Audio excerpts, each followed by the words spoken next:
सासे आबादारिया गावनि बिहामजोखौ बा फिसालानि गोथार जुलियाव हेलिकप्टारखौ भारा लादों आरो हेलिकप्टारजों गावनि बिहामजोखौ लाबोदों। बुहुमनि बयनिख्रुइबो दाम गोसासिन गारि, बुहुमनि बयनिख्रुइबो दाम गोसासिननि मटर साइकेल, लोगोसे बुहुमनि बयनिख्रुइबो दाम गोसासिननि मबाइल फन। जों दा बेखौ लानानै खोथा सावरायगोन बा नोंथांमोननो फोरमायगोन। खुलुमबाय नोंथांमोनखौ आंनि बे second channel P Narzary blog चेनेलाव बयखौबो बरायबाय।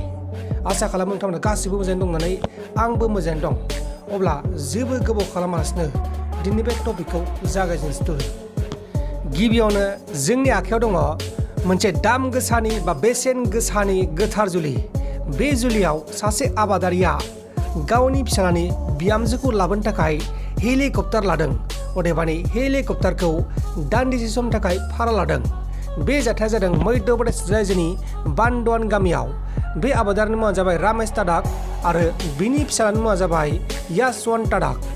बिसोरनि बिहामजोनि मुंखौ खौरां मख'नाय जायाखै, नाथाय बे खौराङा जोंनि बे हादोरनि गुबुन गुबुन रायजोआव सावरायजागासिनो दङ। मानोना सासे आबादारियानो बेबायदि जाथायखौ खालामनो हादों।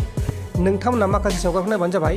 बे सावगारियानो जाहैबाय हेलिकप्टारजों सासे आबादारिया गावनि बिहामजोखौ लाबोनाय।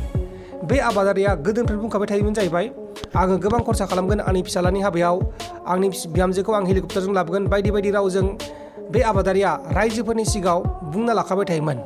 बेनिखायनो बे आबादारिया बे जाथायखौ खालामदों आरो बे हाबायाव अदेबानि गोथार जुलियाव गोबां लाख रांनि खरसाबो जादों। बिहामजोआ नैबेनो हेलिकप्टारनियानो आरो फिसालाया बेनो। ओमफ्राय लोगोसे बेहा बिमा बिफा दङ आरो बिसिनि आलासि माखासे बाय बाहागिफोर दङ। हेलिकप्टारखौ 1 घन्टा 2 घन्टानि लायाखै, हेलिकप्टारखौ 8 घन्टानि थाखाय लादों। आरो 8 घन्टायाव बेसेबांखिनि चार्ज लायो बा फैसा लायो बा बेसेन लायो नोंथांमोना बेखौ गुगोलाव सार्च खालामनानै नायबानो जाबाय। अब्ला बे गैथ'लायला, दानिया जों नेक्स्टआव फैलायनोसैलाय। बुहुमनि बयनिख्रुइबो दाम गोसासिननि गारि, अदेबानि बुहुमनि बयनिख्रुइबो बेसेन गोसानि गारि, बेखौ जों सावरायगोन। नोंथांमोना सावगारि नायगासिनो जानांगौ। बेनो जाबाय बुहुमनि बयनिख्रुइबो बेसेन गोसानि गारि। बे गारिनि मुङानो जाहैबाय बुगाटि लाफर्नुरे। बे जाबाय बुहुमनि बयनिख्रुइबो दाम गोसासिननि बा बेसेन गोसासिननि गारि। बे गारिनि बेसेना जाहैबाय 18.7 मिलियन, अदेबानि 1,80,00,000 रांनिबो बांसिन रां। बेनिसाय बेसेन गोसानि दंबावो जानांगौ, नाथाय बेखिनि राङा दङ, बेखिनि बेसेननि राङा दङ। बेनिसाय बेसेननि थाबावगोन आरो गोबां गारि दंबावो, बायदिसिना बाइक दङ, मबाइल फन दं, बायदिसिना बेसेन गोसा गोसानि गारि दङ। नोंथांमोना बेखौ मिथिखायो, गुगोलाव नायबानो मिथिखायो। नोंथांमोना माखासे सावगारिखौ नायबानो जाबाय। बे जाबाय बुहुमनि बयनिख्रुइबो बेसेन गोसानि मटर साइकेल अदेबानि बाइक।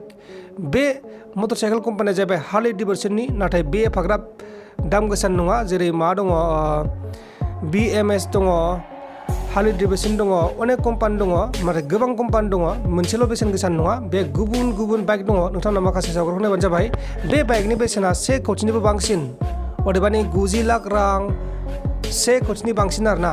माखासेफोरा 90 लाख रां आरो 90 लाखनि गाहायावबो दङ, नाथाय हाइस्ट बा गोजौ थाखोनि बेसेना जाबाय 1 कौटिनि बांसिन गंसे मटर साइकेला। लोगोफोर, नोंथांमोना बायनो गोसो दं नामा? बायनो गोसो दंबाथाय खामायबानो जाबाय। साख्रि मावनानैथ' बायनानै नङा जानो हागौ, टिका मावबानो जाबाय। टिका मावनानै बाया जानो हागौ, माबा मोनसे मावबानो जाबाय आरोना। आबादारि जा, जेरै नै जासवान्त सिंआ जेरैबायदि हेलिकप्टारजों लाबोदों बिहामजोखौ आबादारि जानानै।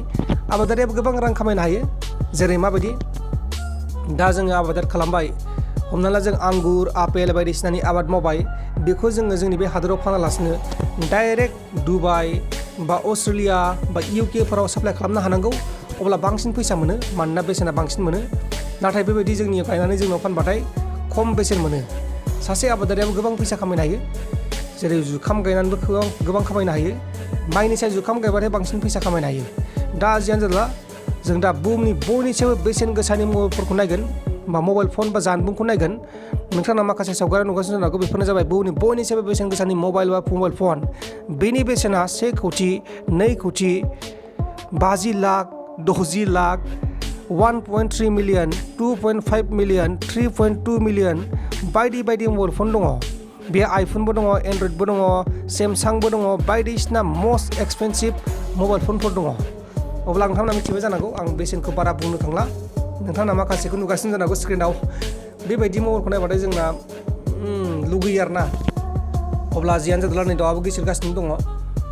बुहुद डिस्टार्ब गुवाहाटि बायदियावनो दाउ गिसिरबावदों अब्ला मा बुंबावनो आङो दा जियानो जादोला नोंथांमोना आंनि बे second channel P Narzary blog चेनेलखौ दिनैसो नुसनदोंबा साबस्क्राइब खालाम आंना मेन चेनेल दङ आंनि मेन चेनेला जाहैबाय 2,20,000 साबस्क्राइबार अदेबानि 2,20,000 साबस्क्राइबार दङ आंनि प्रान्जल नार्जारि निउस चेनेलाव दा बे चेनेला आंना ब्लग चेनेल बायदि बायदि लाबोयो आङो नाथाय ब्लगखौ गोबाङानो नाया बेनिखायनो आङो बेबायदि भिडिअ खालामनांगौ जादों मानसिफोरा माने नाया आरोना ब्लग भिडिअखौ आंनिखौ नायनो नागिरा मानोना आंना दारि जामाव दङ खानायाबो मोजां नङा महराबो बिदि मोजां नङा बेनिखायनो ब्लग भिडिअ आनिफ्राय नायनो नागिरा बेनिखायनो आं बेबायदि भिडिअखौ लाबोनाय जादों नोंथांमोना गाज्रि मोननाङा गेजेर गेजेर लाबोगोन आं ब्लग भिडिअ सोरखौबा लोगो मोनबाथाय हमना ला सोरबा गेदेर गेदेर इउटुबार जेरै एक्सट्रा इउटुबार बि बयस बिथांमोनखौ लोगो मोनबाथाय बा प्रकाश नार्जारि बायदि बायदि देरहासार इस्लारि बिथांमोनखौ लोगो मोनबाथाय आङो भिडिअ बानायगोन ब्लग भिडिअ ओमफ्राय आं हारसिं बानाया आरोना हारसिंबाथ' नायखानो नङा रावबो दाख्लै साननैसो आं होदोंमोन नाथाय नायाखै अब्ला जियानो अरजाया जियानो जादों मानसिफोरा गुबुननिखौ मोजां मोनो आंनिखौ मोजां मोना बेबायदिनो मोनसे बोथोरजों समजों मिलायलायनांगोन बेखौ जों गाज्रि मोननाला जेबो लाब गैया बैनिया बांसिन भिउस दंबा बेखौ जों गाज्रि मोननाङा मोजांसो मोननांगौ सापर्टसो खालामनांगौ अब्ला बेखिनिखौनो बुंनानै दिनैबो भिडिअखौ फोजोबनाय जाबाय एसेनोसै गोजोन्थों जय बर' हारिनि